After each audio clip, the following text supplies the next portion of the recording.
এই দেশ নষ্ট করছে, যারা কলম ধরা শিখছে তারাই দেশকে খাইছে। কথা বলেন আমি পল্লী কবিতে বানাইতে, আমার কবিতে তো কেউ শুনবে না, কারণ আমরা গরিব মানুষ, গরিব মানুষের কোনো দাম নাই।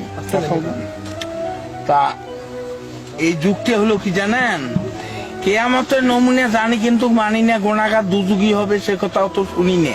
গুন্ডে পান্ডা হারাম কর তারে হলো তোর দিন দুপুরে মানুষ মারে তারে হলো দুনিয়া। কেয়ামতের নমুনা জানি কিন্তু মানি না। সরকারি চাকরি করে, বেতন 5,000, 50,000 টাকা মাসে খরচ দেখি তার, বাকি টাকা কেমনে আসে সে কথা আর বলি না। কেয়ামতের নমুনা জানি কিন্তু মানি না। ডিজেল ভেজাল, পেট্রোল ভেজাল, অকটেন ভেজাল পদ্মা মেঘনা যমুনা, অর্থাৎ কোম্পানি ভেজাল। কেয়ামতের নমুনা জানি কিন্তু মানি না। ভেবে কয় রাধাবদর সরকার, মানুষ হওয়া কি ছিল দরকার, পশু হওয়া ছিল ভালো, আখিরাতের কাজ করি না, অর্থাৎ পরকালের কাজ করি না। কেয়ামতের নমুনা জানি কিন্তু মানি না। কথা বলেন, এই তো হলো যুগের খেলা।